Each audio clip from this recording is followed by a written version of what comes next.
Assalamualaikum warahmatullahi wabarakatuh. Pada bab ini kita akan membahas topik atau bab yaitu pengambilan keputusan. Nah, salah satu kunci keberhasilan dalam bidang manajemen dan dalam karir kita adalah mengetahui bagaimana menjadi seorang pengambilan keputusan yang efektif, keputusan yang lebih baik.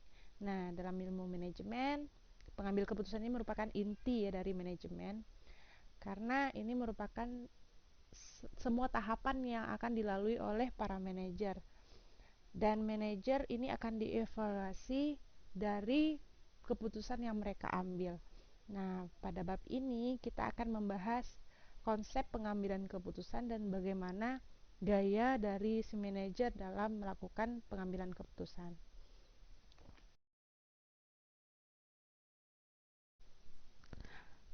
Outline kita pada bab ini terdiri dari 5 poin. Poin yang pertama itu kita menjelaskan terdapat 8 langkah dalam proses pengambilan keputusan, dimulai dari langkah pertama, langkah awalnya itu identifikasi masalah hingga kepada evaluasi dari keefektivitasan terhadap pengambilan keputusan.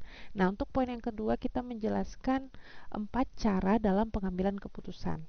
Dimulai dari adanya rasionalitas, kemudian rasionalitas terikat, peranan intuisi hingga kepada peran manajemen berdasarkan bukti. Nah, untuk poin yang ketiga kita mengklasifikasikan jenis keputusan yang diambil, kemudian bagaimana kondisi saat pengambilan keputusan dilakukan. Untuk poin yang keempat kita describe bagaimana gaya dalam pengambilan keputusan dan bagaimana bias atau kendala dalam mempengaruhi keputusan itu. Nah, untuk poin yang terakhir itu kita identifikasi apa nih teknik yang tepat, yang cocok dari pengambilan keputusan.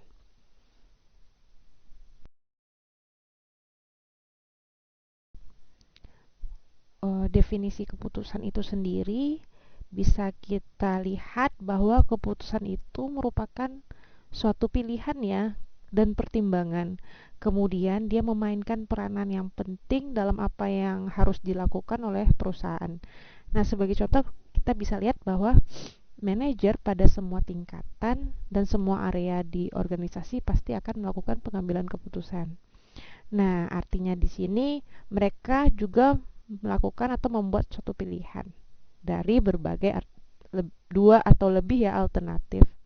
Nah, contohnya di sini kita lihat manajer tingkat atas itu dia mengambil keputusan mengenai tujuan organisasinya. Bisa saja beliau menentukan di mana lokasi fasilitas manufakturnya atau bagaimana cara penetrasi pasar yang mereka ambil. Nah, untuk contoh manajer tingkat menengahnya, ini dia concern kepada pengambilan keputusan mengenai jadwal produksi contohnya, kemudian masalah kualitas produksi, kenaikan gaji atau bahkan tingkat kedisiplinan karyawan.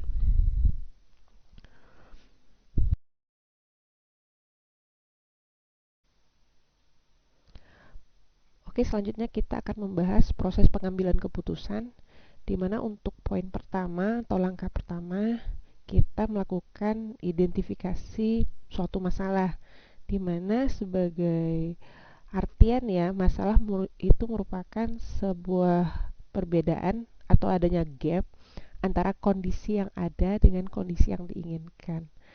Nah, jadi bisa diartikan ya, masalah itu sebuah halangan, adanya hambatan atau barrier yang membuat pencapaian tujuan atau sasaran yang diinginkan itu menjadi sulit.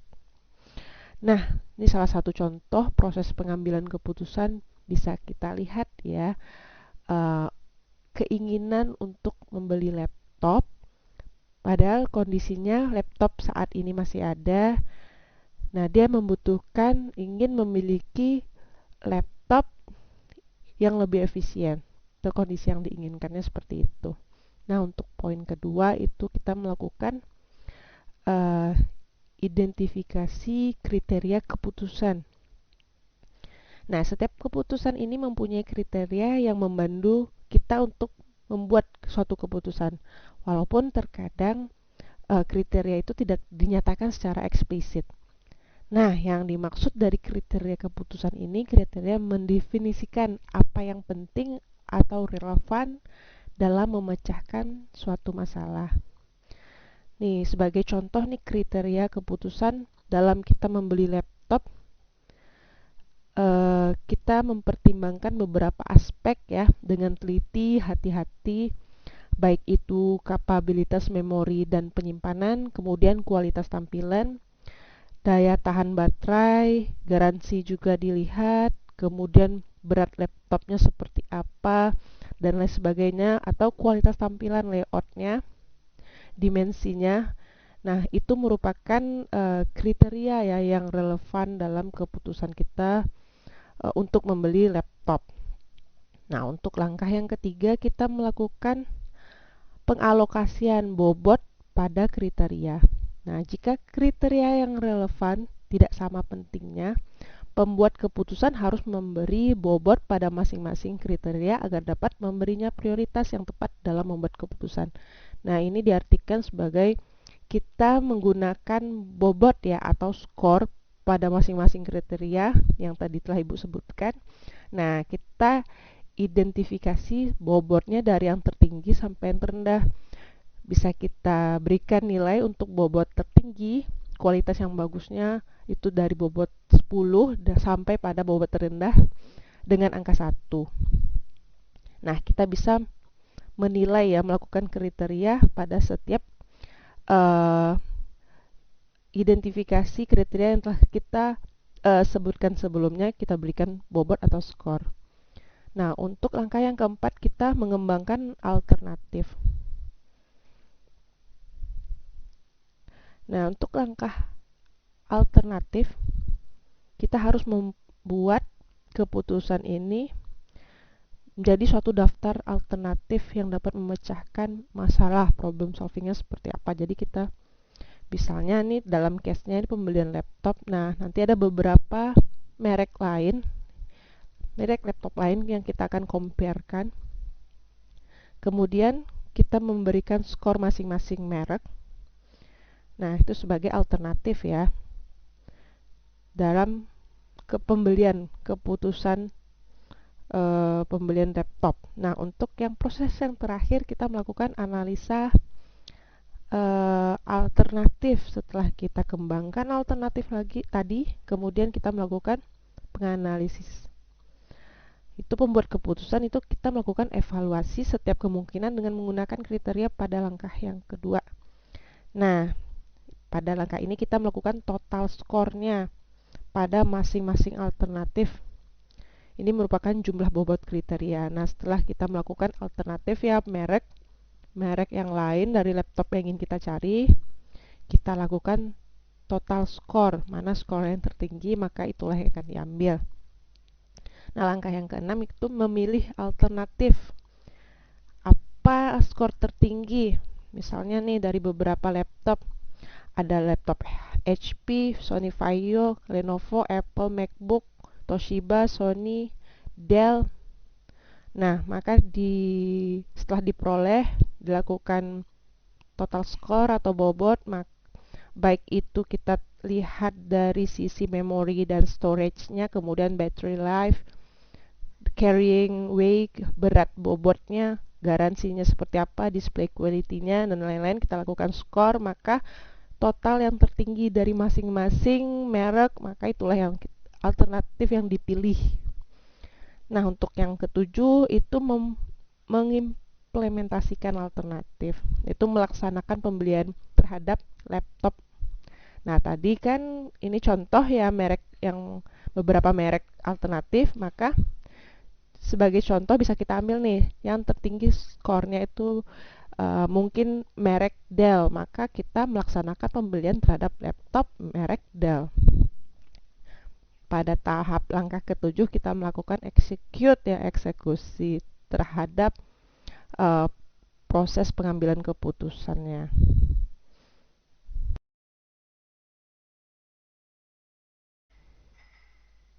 Selanjutnya kita akan membahas mengenai bagaimana manajer berfungsi sebagai pengambil keputusan. Nah, ini walaupun setiap orang dalam suatu organisasi itu mengambil keputusan keputusan merupakan suatu hal yang lumrah, namun ini merupakan poin penting bagi si manajer, merupakan hal yang sangat esensi ya.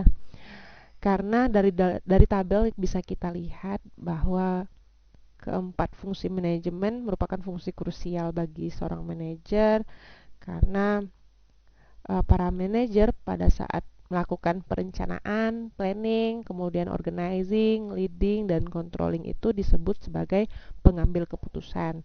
Nah, dari tabel ini terdapat poin-poin di mana keputusan yang mungkin diambil oleh si manajer, baik dari aspek planningnya, seperti apakah tujuan jangka panjang suatu organisasi, kemudian strategi terbaik apa yang digunakan untuk mencapai tujuan tersebut. Selanjutnya, apakah tujuan jangka pendeknya seperti apa juga, seberapa sulitkah tujuan individu. Nah, untuk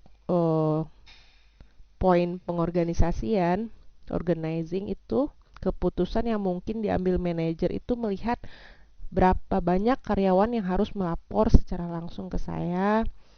Kemudian seberapa besar sih sentralisasi yang harus ada pada organisasi. Kemudian bagaimana pekerjaan harus didesain. Apakah organisasi harus mengimplementasikan struktur yang berbeda. Nah, untuk poin leading atau kepemimpinan itu bagaimana manajer mengawasi karyawan yang terlihat memiliki motivasi yang rendah, dan keputusan-keputusan apa yang mungkin diambil oleh si manajer tersebut. Nah, selanjutnya gaya kepemimpinan juga dilihat apa yang paling efektif ya untuk diterapkan dalam kondisi tertentu. Kemudian bagaimana perubahan tertentu akan mempengaruhi produktivitas pekerja. Selanjutnya, apakah waktu yang tepat untuk menstimulasi konflik, karena terdapat juga beberapa poin dalam manajemen konflik. Maka terdapatlah beberapa aspek yang harus diambil dalam keputusan si manajer. Kemudian dari aspek pengendalian, controlling itu, keputusan yang mungkin diambil itu dilihat dari poin aktivitas apa sih yang ada di dalam organisasi yang perlu dikendalikan.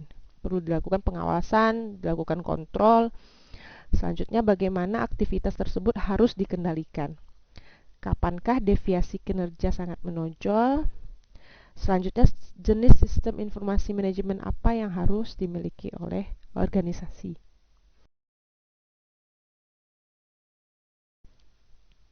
Selanjutnya, pendekatan pembuatan keputusan. Ini yang pertama itu rasionalitas.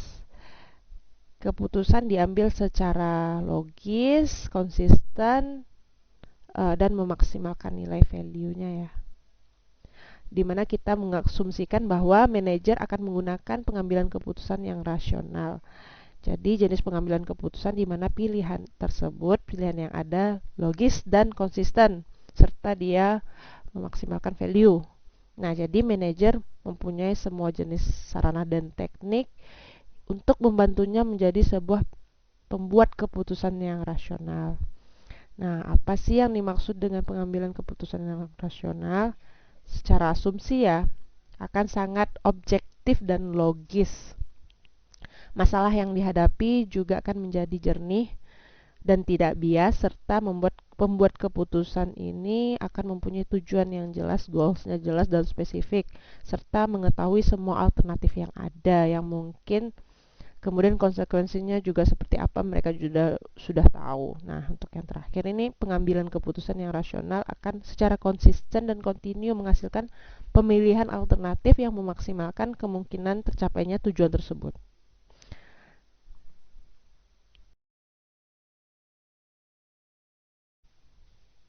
Kemudian pendekatan pembuatan keputusan yang kedua, poinnya itu rasionalitas terikat. Nah, yang dimaksud dengan rasional terikat di sini yaitu pengambilan keputusan yang rasional tetapi dia terbatas atau terikat oleh mungkin faktor kemampuan individu untuk memproses informasi.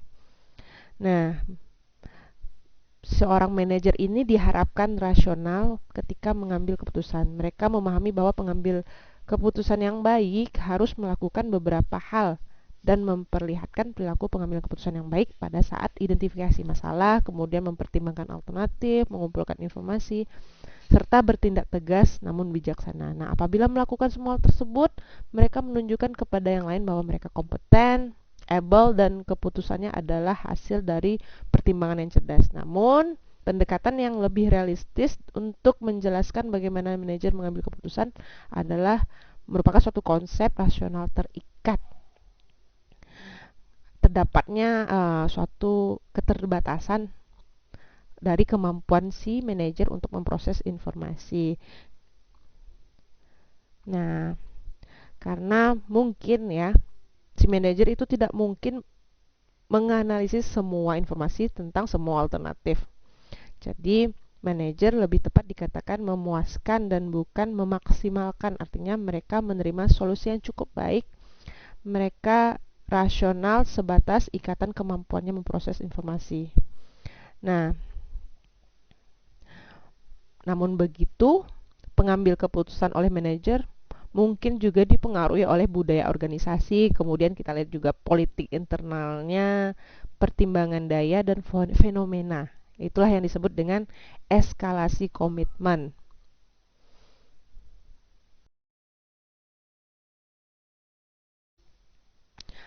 Pendekatan yang ketiga itu pembuatan keputusan berdasarkan peranan intuisi. Yang dimaksud dengan pengambilan keputusan intuitif merupakan pengambilan keputusan yang didasarkan pada experience-nya, pengalaman sebelumnya, kemudian perasaan dan akumulasi dari pertimbangan.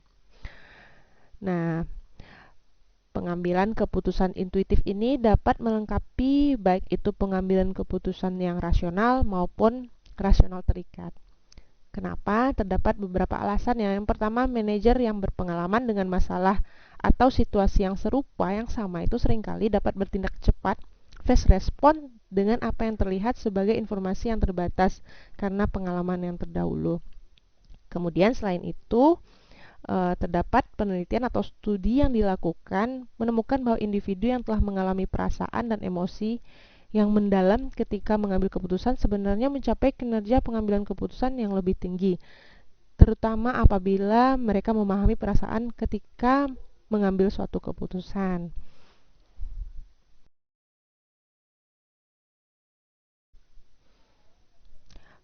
Tabel ini memperlihatkan bagaimana peneliti ini mempelajari penggunaan pengambilan keputusan intuitif dari para manajer ini telah mengidentifikasi 5 aspek intuisi yang berbeda. Nah, kita lihat pada tabel ini bahwa ada 5 aspek. Yang pertama, aspek keputusan berdasarkan pengalaman, keputusan berdasarkan pertimbangan pembangkitan pengaruh, kemudian keputusan berdasarkan kognitif, pemrosesan mental bawah sadar, dan keputusan berdasarkan nilai atau etika. Nah, seberapa umum pengambilan keputusan intuisif ini? Survei menemukan bahwa hampir setengah dari eksekutif atau manajer yang disurvei lebih sering menggunakan intuisi dibandingkan analisis formal untuk menjalankan perusahaannya.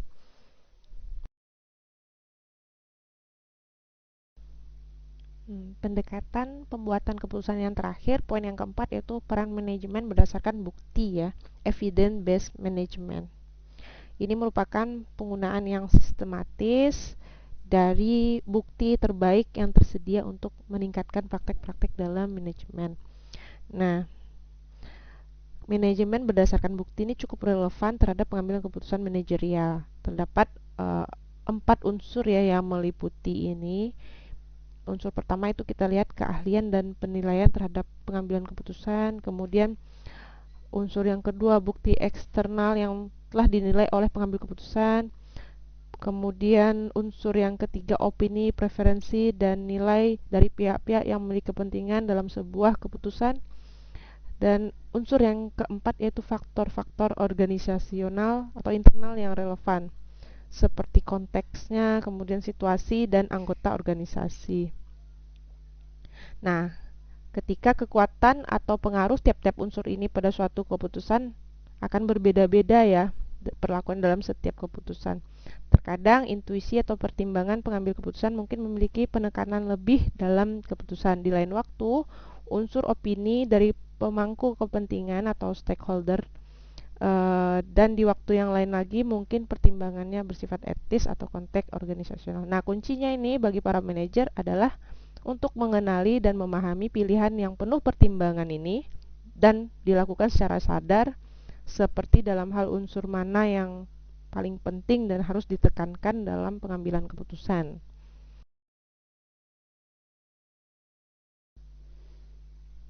Kita lihat jenis keputusan. Terdapat beberapa ya jenis keputusan dan kondisi pengambilan keputusan di mana manajer di semua lini organisasi menghadapi jenis masalah dan keputusan yang berbeda pada saat mereka melakukan pekerjaannya. Nah, tergantung pada sifat masalahnya, kemudian manajer dapat membuat satu atau dua jenis keputusan yang berbeda. Nah, untuk jenis yang pertama ini keputusan yang terprogram. Bisa kita lihat ya definisinya, keputusan yang berulang kemudian dapat diatasi dengan menggunakan pendekatan yang rutin.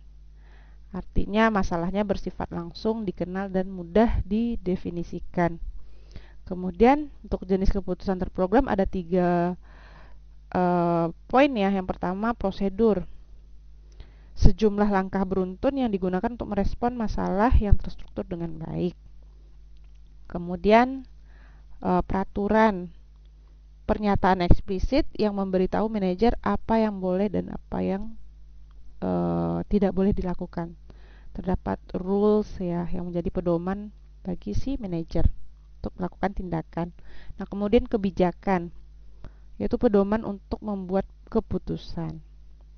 Biasanya perusahaan memiliki standar dan kebijakan yang berlaku, maka itu dia diasumsikan sebagai suatu pedoman atau apa ya? Injakan ya dalam manajer untuk mengambil tindakan apa yang tepat dalam menghadapi suatu keadaan.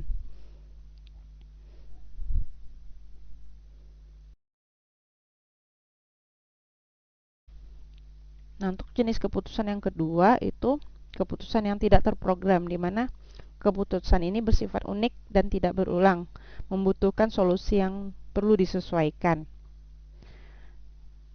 Nah, keputusan terprogram didasarkan pada masalah yang tidak terstruktur ya. Masalah bisa saja masalah baru, kemudian tidak biasa, atau masalah informasinya bersifat bias atau tidak lengkap.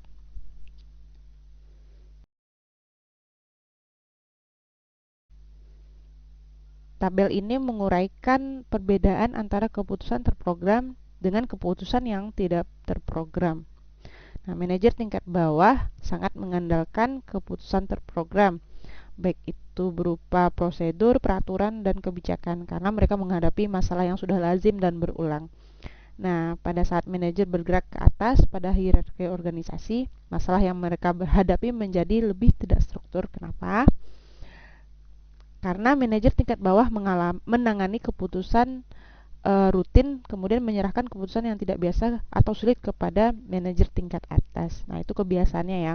Kalau middle up dia menangani masalah yang kompleks, yang tidak lazim, dan manajer bawah lebih pada keputusan yang lazim, biasa, dan terstruktur. Nih kita lihat beberapa karakteristik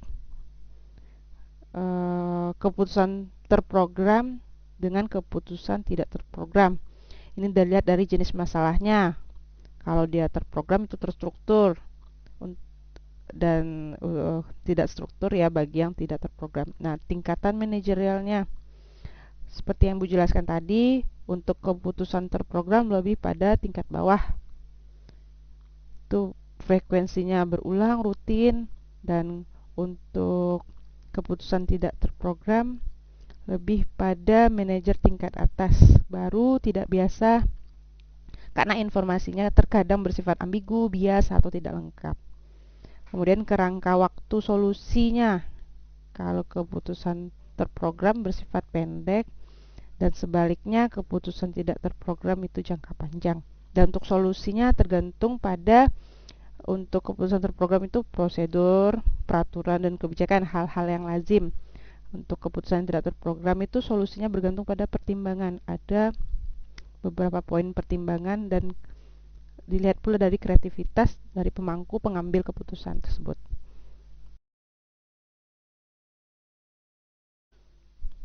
Selanjutnya kita akan bahas kondisi pembuatan keputusan.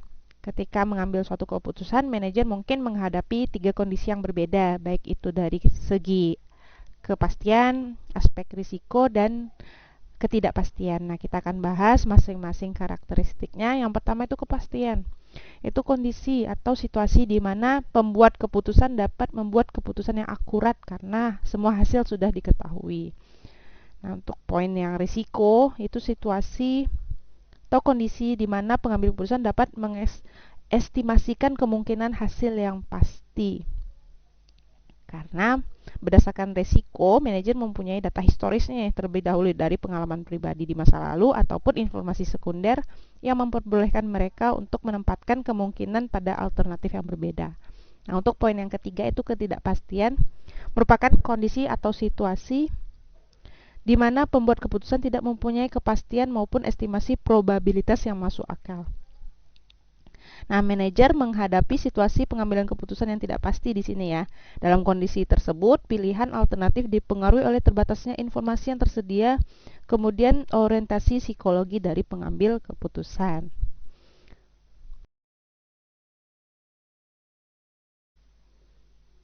Untuk gaya pembuatan keputusan, kita lihat bahwa manajer itu mempunyai gaya yang berbeda pada saat pengambilan keputusan. Ini terdapat 2 jenis gaya pembuatan keputusan. Yang pertama itu gaya berpikir linear, merupakan gaya memutuskan yang dipengaruhi oleh preferensi orang untuk menggunakan data serta fakta eksternal dan memproses informasi ini melalui pemikiran yang rasional dan logis. Nah, untuk memandu keputusan serta tindakan ya. Nah, yang kedua itu gaya berpikir non-linear, dicirikan oleh preferensi atas sumber informasi internal, baik itu perasaan atau intuisi, serta memproses informasi ini dengan pencerahan, perasaan, dan pendapat internal untuk membantu keputusan serta tindakan. Nah, manajer mungkin menggunakan gaya pengambilan keputusan yang berbeda, baik itu gaya berpikir linear maupun gaya berpikir non-linear. Nah, terkadang mungkin menggunakan waktunya untuk menimbang alternatif dan mengandalkan bagaimana mereka merasakannya. Sementara di lain waktu bisa jadi mengandalkan data eksternal sebelum mengambil keputusan secara logis. Nih, hal ini membuat pendekatan menjadi lebih baik ya. Satu pendekatan dan pendekatan yang lainnya memiliki aspek penting dari berbagai sisi. Ini hanya merupakan sudut pandang ya, gaya pengambilan keputusan yang berbeda saja. Tapi masing-masing memiliki fungsi yang cukup optimal.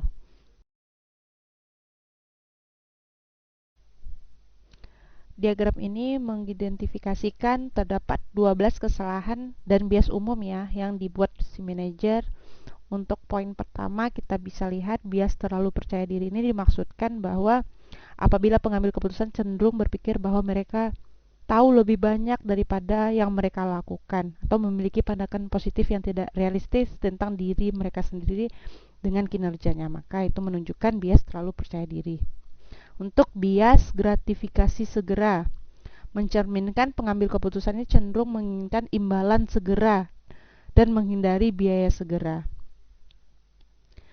Nah, ini bagaimana nih pilihan keputusan menyediakan payoff yang lebih cepat, lebih menarik ketimbang memberikan payoff di masa mendatang. Nah, untuk efek jangkar menggambarkan situasi ketika pengambil keputusan menetapkan informasi awal sebagai titik awal dan kemudian setelah ditetapkan.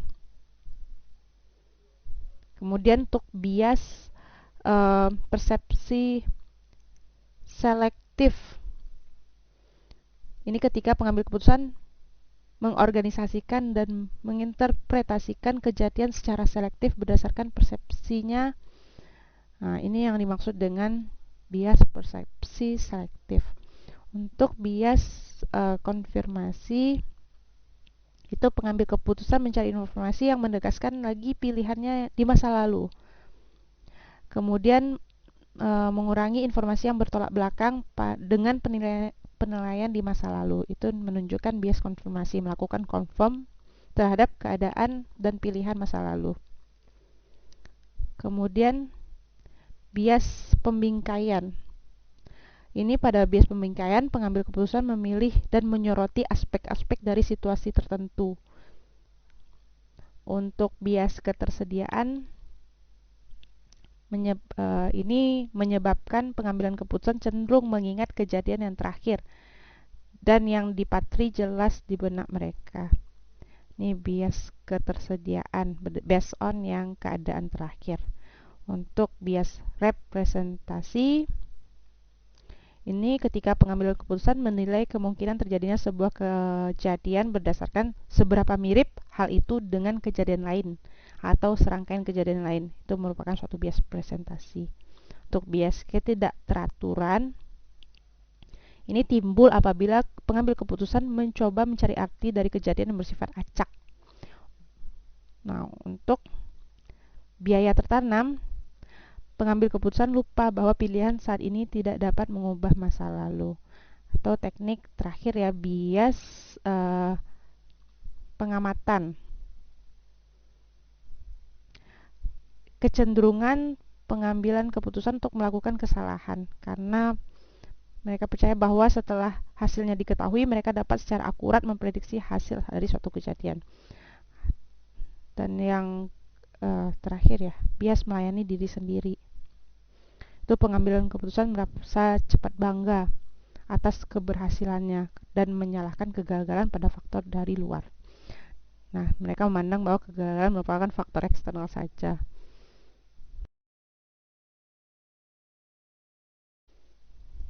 Nah, selanjutnya diagram ini menyajikan suatu tinjauan atas pengambilan keputusan manajerial.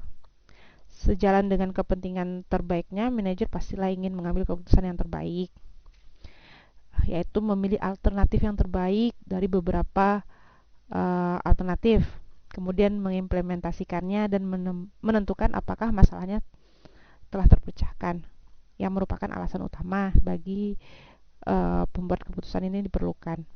Nah, proses pengambilan keputusannya dipengaruhi oleh 4 faktor ya. Dalam pendekatan pengambilan keputusan, jenis masalah, kondisi pengambilan keputusan, serta gaya pengambilan keputusannya. Kita bisa lihat untuk poin pertama itu keputusannya bisa memilih alternatif terbaik, kemudian memaksimalkannya, memuaskan, implementasi, dan evaluasi. Untuk gaya pengambil keputusan yang sudah dibahas tadi, ada yang linear maupun non-linear, kemudian kondisi pembuatan keputusannya itu bersifat pasti, risiko, maupun ketidakpastian. Jenis masalah yang dihadapi dan keputusannya ada yang terstruktur maupun yang tidak terstruktur. Pendekatan pengambilan keputusannya ada yang rasional terikat, dan intuisi. Kemudian, selain itu, kesalahan dan bias tertentu dari pengambilan keputusan juga dapat mempengaruhi proses ini. Yang sudah Bu jabarkan tadi ya, tabel tadi.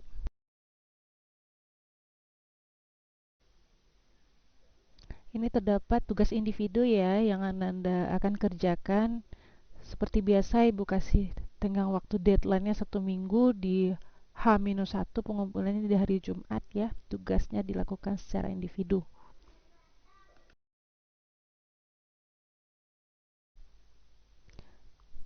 Baik, sampai di sini perkuliahan kita pada hari ini. Ibu tutup ya dengan mengucapkan alhamdulillahirabbil alamin. Assalamualaikum warahmatullahi wabarakatuh.